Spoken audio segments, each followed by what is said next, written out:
Diet pa. Puro salita lang naman. Bakit mo ba gustong pumayat? Hindi dapat dahil kapag nagka-crave ako sa ganyan, mga fries, chicken, burger, pizza.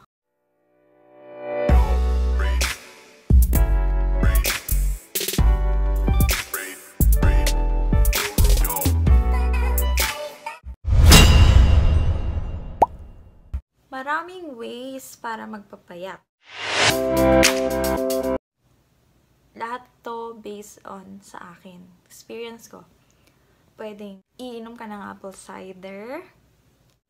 Pwede ka rin mag-intermittent fasting. And yung tinatawag nilang calorie deficit. Magbabawas ka ng calories sa food mo. So, wala na akong keme-keme. Umpisahan ko na.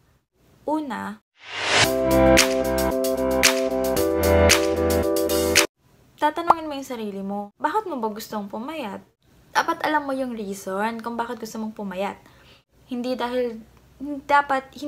dapat dahil naiinggit ka sa iba. Gawin mong reason is, gusto mong maging better version of you. Ang hirap mag-English, ha? Ubus English ko, 10 na lang, nabawasan pa. And then,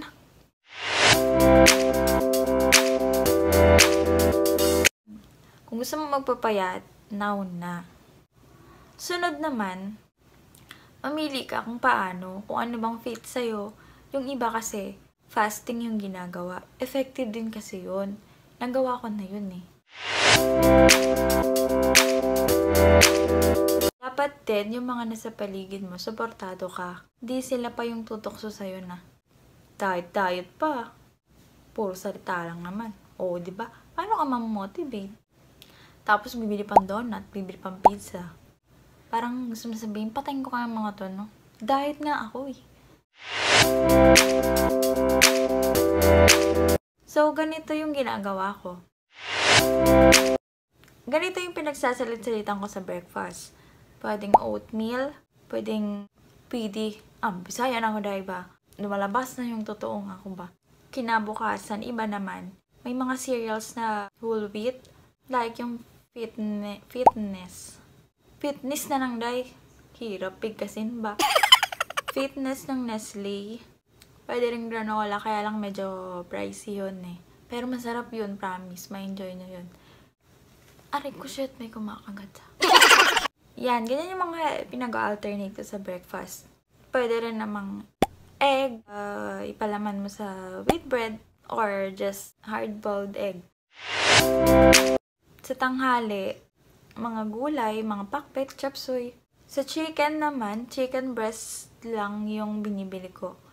Ginagawa ko doon, ginigrilled. Grilled ba yun, te?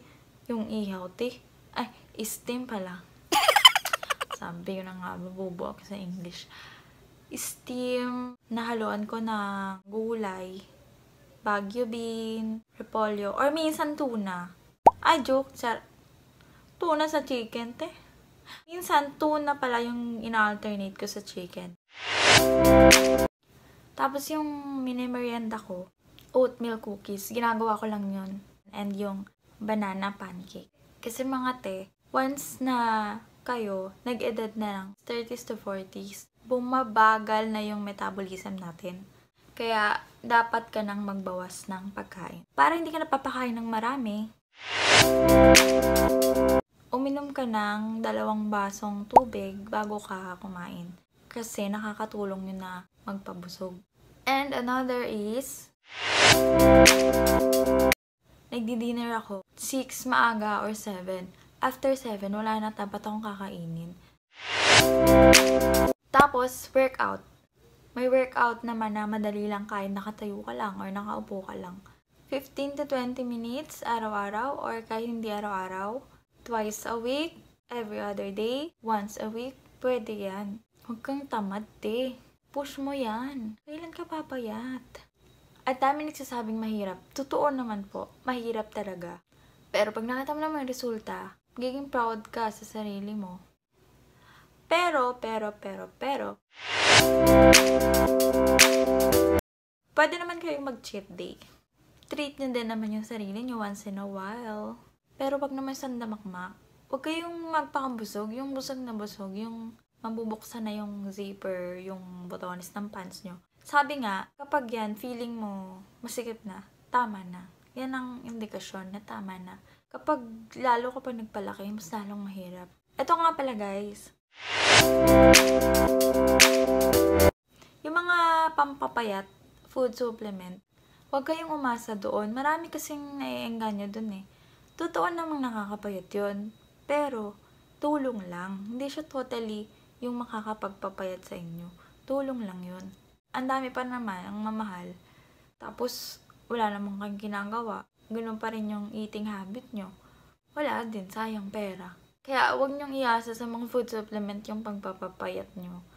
Nasa sa inyo pa rin yun talaga. Kung paano kayo papayat. Ganito na lang. Ganito kasing iniisip ko.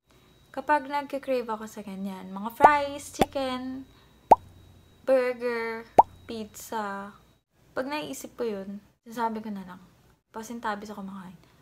Itatay ko din yan eh. Kakain mo, tatay ko lang din naman yan eh. So, ilan lang yung sa mga tip na mabibigay ko sa inyo. Nakapag-upload na ako ng tungkol sa apple cider. Siguro next time yung intermittent fasting. And, thank you guys for watching and subscribe na kayo. Support for senior. Thank you!